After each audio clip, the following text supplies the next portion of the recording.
Ya, saya sekarang berada di workshop Tekno Martino. Nanti Anda bisa lihat sendiri seperti apa kondisinya, luar biasa. Kesannya ya agak-agak berantakan, Pak ya, kesannya. Tapi ini idenya, isinya, nilainya juga buku manfaatnya ya luar biasa. Dan alhamdulillah saya sekarang langsung dengan yang punya atau empunya yaitu Pak Dede Martino. Pak, kita langsung aja Pak. Ini kalau bicara penemuan udah berapa sih Pak penemuan yang udah Bapak temukan sejauh ini? Kalau yang saya catat sekitar 3 bulan lalu itu 147 sebenarnya. Tapi yang baru bulan-bulan ini, Penemuan ya sebelum Bapak pandemi, sendiri itu ya? ya 147 yang tercatat itu berupa teknologi. Teknologi. Ya, inovasi masuk itu sekitar masa pandemi lebih lancar, mungkin sekitar 170-an lah sekarang. Total Sampai semuanya. ya yang belum tercatat banyak sih masih.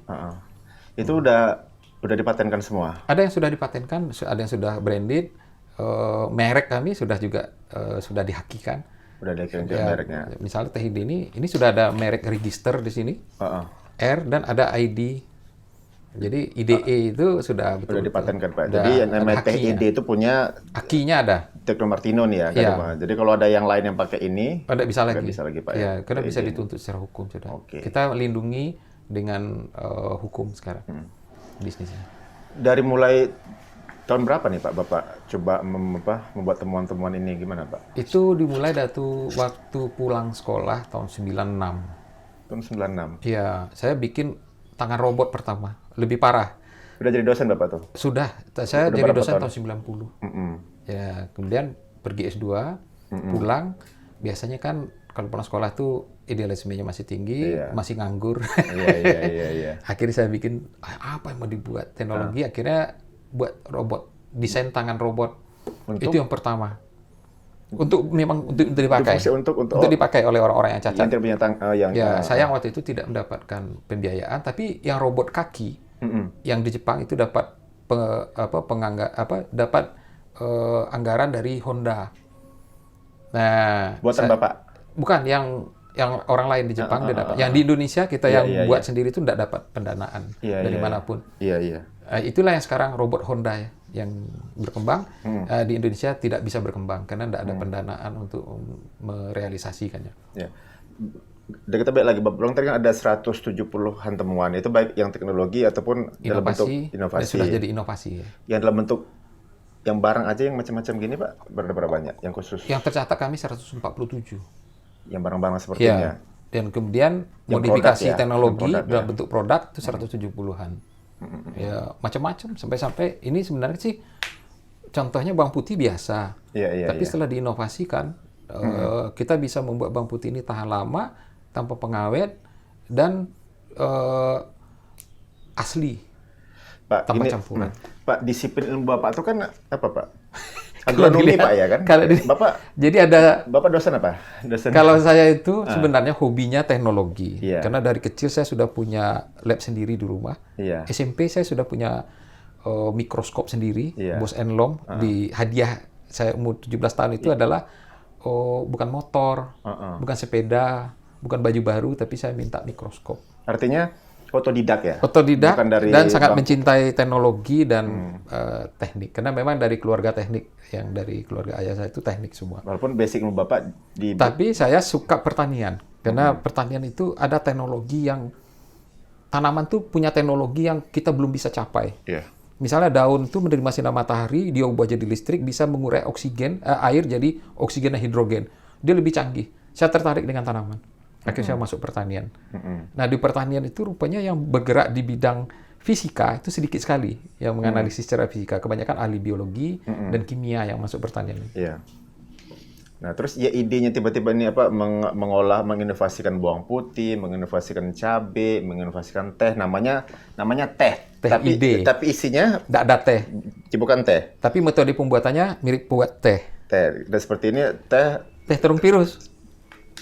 terung virus ya bentuknya Iya. nih seperti ya warnanya seperti warna teh. Ya, dibuat dan dalam disajikan juga saset, seperti teh. Tapi isinya bukan daun teh. 100% terung pirus. Nah, itu buahnya. bisa muncul ide itu, gagasan itu gitu kan apa tanpa ilmu tanpa basic pendidikan yang Di bidang itu, bidang itu lantas itu, bisa ke arah ke sana. bagaimana sih itu Pak? Coba Pak. Jadi ada namanya dua cara berpikir manusia.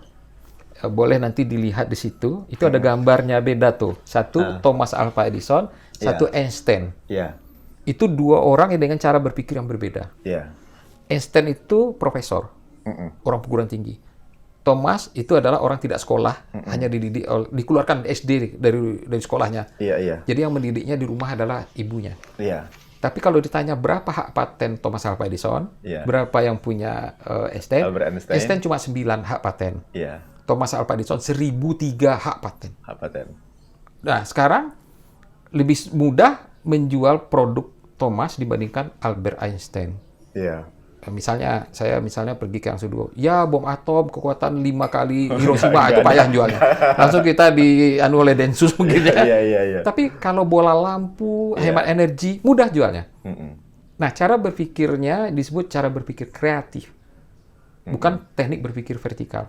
Kami di universitas biasanya menggunakan teknik berpikir vertikal, tapi untuk memvariasikan banyak hal, kita membutuhkan teknik berpikir kreatif. Kreatif. Dan itu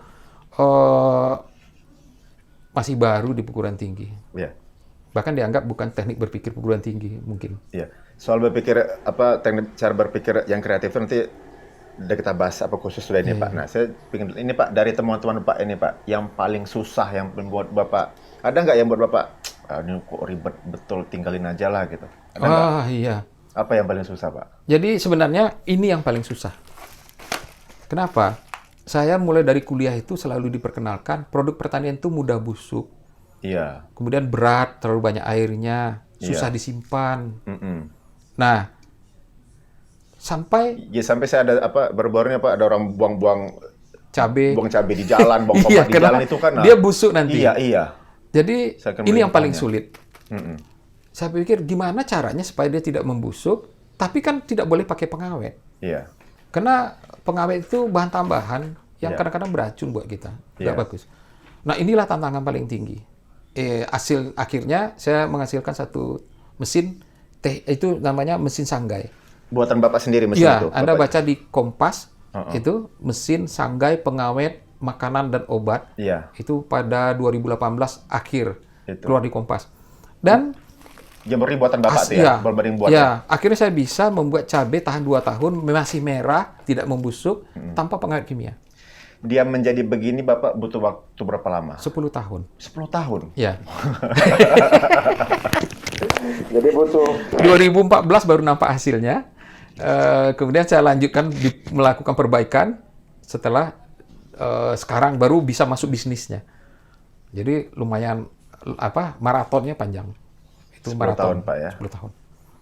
Nggak ada rasa Pak, putus asa, ya bosan atau apa? Salah satu kelebihan kami yang sudah berpendidikan kreatif, itu nggak pernah putus asa. Jadi teknik kreatif itu adalah teknik berpikir alternatif. Kalau nggak bisa A, cari jalan B, nggak bisa B, cari jalan C, D, nggak pernah berhenti. Jadi kalau orang menerapkan teknik berpikir kreatif itu, dia cari jalan sampai bisa dapat. Tapi itu ciri khasnya tidak pernah mengeluh. Iya. Tidak pernah putus asa. Kalau putus asa ya semenit, kemudian semangat lagi ya. Setelah 1 menit. Oke Pak, saya baca Pak ini cabai Sanggai tanpa bahan pengawet Pak ya, murni ya. Berarti nanti bisa tinggal dimasukkan ke air, dia kembali normal seperti cabai biasa. Istri saya lagi masak sekarang tuh ambil ini tadi. Jadi dia masukkan ke air, dia normal seperti cabai biasa, baru diulek. Oh, jadi sambal apa sambal. Tahan 2 tahun ini? Ini tahan 2 tahun. Tahan 2 tahun. Iya. Dan merah tetap seperti ini. Tanpa pendingin. Udah dipatenkan ya Pak ya? Kita lagi proses penyusunan patennya. Patennya? Iya. Di mesin kita mempatenkannya, mesinnya, metodenya. Jadi metodenya itu metode orang Melayu. Apa tuh Pak? Nenek moyang kita. Sanggai itu istilah Melayu. Iya. Jadi ada 2, sangrai dan sanggai. Sangrai itu menggoreng tanpa minyak. Kalau sanggai mengeringkan dengan menyanggat. Nah, itu asal katanya. Tapi kita belum gali bahwa kehebatan dari 2 metode tadi. Sebenarnya metode pertama sangrai menggoreng tanpa minyak itu sehat loh. Iya. Sehat kan? Karena lemaknya sedikit segala macam. Nah, cuma kita kan masih belum, anak-anak muda ini belum berpikir jauh di belakang itu. Iya. Kalau menurut saya kita harus mulai melihat lagi potensi Nah, tradisi. kalau kita. sanggai apa tadi, Pak? Sanggai itu mengeringkan dengan menyanggat. Ditaruh di atas tungku segala macam. Jadi Nanti sebenarnya teknologi ini udah dilakukan oleh orang-orang tua kita dulu ya. sudah. Cuma dia belum sempurna bagus begitu ya. Iya. Dan packagingnya belum seperti ini. Ah, gitu belum. kan. Packagingnya gitu ya. Dia masih ditaruhnya di nampan. Iya, iya. Jadi untuk ini Bapak butuh menjadi seperti ini butuh waktu 10 tahun tadi, Pak. kita untuk bisa sampai ke titik seperti ini. Inilah yang paling next. Tapi Bapak menciptakan satu mesin ya untuk Ya, ini ya. sampai harus membuat mesin baru karena mesin itu memang tidak tersedia di pasaran. Nah, akhirnya harus buat mesinnya. Ya itu artinya kan Bapak orang pertanian tapi ya bisa buat mesin Nah, juga. Berarti kan ilmunya dari macam-macam tuh Ini dari mana? bedanya kalau kuliah di pertanian. Iya. Itu kita belajar juga mesin di mekanisasi pertanian. Kita belajar iklim, klimatologi, kita belajar kimia Iya, di iya. biokimia, kita belajar fisiologi di fisiologi tumbuhan. Jadi kalau mau masuk pertanian itu harus sangat pintar sekali. Tapi mohon maaf Pak, banyak juga kan alumni pertanian yang yang kemana-mana larinya gitu kan. Iya, karena mereka nggak percaya yang seperti dia. Bapak kan ya bisa dibilang ya bisa dihitung dengan Mungkin- jari lah kan. Itu salah saya juga sebagai dosen. Belum mampu membuat mereka percaya ilmu mereka itu hebat. Iya, iya. Itu mungkin kurangnya kami. Tapi ke depan mungkin harus diterapkan kalau menurut saya. Karena contoh nih masa pandemi ini ternyata Iya. yang bertahan tuh bisnis pertanian. Orang sering anggap tidak bertahan. Saya waktu cabai dijual orang dibuang orang ke jalan, Iya. saya jualan cabai. Ini baru sebulan yang lalu saya Iya, mulai iya, bisnisnya. Jadi nah salah satu lagi saya berlatih entrepreneur. Entrepreneur itu Iya. salah satu cara pandangnya masalah bagi lu itu peluang bagi gue. Semakin banyak masalah, semakin banyak peluang. Peluang, iya. Kalau orang kan nggak ada masalah, tak ada peluang. Iya, iya, iya. Itu bedanya. Entrepreneur, cara berpikir Teknik entrepreneur. entrepreneur yang kreatif itu Iya, iya. masalah bagi orang lain, peluang bagi dia. Berarti semakin pandemi ini banyak masalah. Kalau bagi kami banyak peluang. Iya, iya, iya. Nah, cara pandang ini mungkin yang agak berbeda. Dan harus disosialisasikan terus Pak ya ke Ya, kita harus anak mulai muda mengubah kita. sistem pendidikan kita harus seperti itu. Pak, jadi dari produk-produk ini udah dijual massal semua Pak ya? Ya, kita sudah massal. jual secara internet, lewat Facebook, lewat IG, kemudian nanti Hanya lewat melalui pakai Bapak? WA. Oh, saya Hanya minta melalui bantu Bapak? istri karena istri Ya, saya maksud ahli saya, bisnis. Ada nggak ini lain ada tangan kedua? Oh, ada. Reseller dan segala macam. Contohnya ada nggak? Shopee itu bukan saya yang jual, TID nih. Kalau Anda lihat di Shopee ini sudah ada Sudah jual ada. di Shopee, Iya, iya, iya. Tokopedia, tapi bukan saya. Anak-anak milenial baru Iya, iya, yang kemudian dia mau menjualkan dan dia mau membantu saya mengambil keuntungan sedikit dari sana. Iya, iya, iya. Dan ternyata masa pandemi Shopee itu laris. Laris Pak ya. Ya. Jadi sudah dengan teknologi jaring inovasi kita tidak terhambat ya dengan kondisi alam, dengan Nggak ada, pandemi, ya. dengan Bawang putih contohnya. Bawang putih itu banyak panen sekarang di iya, Jantan. iya. Tapi mereka sulit menjualnya. Heeh. Banyak hal masalah. Tapi saya ubah, jangan banyak masalah. Mm-mm. Bentuk aja bubuk. Bubuk. Dan kalau bubuk ini tahan lama disimpan, mudah penggunaannya. Bisa berapa lama tuh Pak? Yang itu Pak? Oh, ini lama sekali. Tahunan nih. Tahunan. Kalau dia sangat kering, ini sangat kering. Jadi fungsi tetap dia fungsi bawang putih. Tetap bawang putih, Bawang putih. wangi tetap bawang putih. Nah, itu hebatnya metode Sanggai. Senyawa pentingnya tidak rusak. Kalau dengan metode lain, senyawa penting itu rusak. Tanpa bahan pengawet. Tanpa bahan pengawet. Kalau dia rusak, itu contoh warnanya jadi coklat. Itu sudah rusak artinya. Nah, ternyata cabai kering yang dijual di pasar, warnanya coklat. Iya, iya. Nah, kalau ini enggak, masih merah asli seperti dia segar. Artinya dia tidak mengalami kerusakan. Nah, itulah metode ini jadi sangat powerful. Senyawa pentingnya nggak rusak.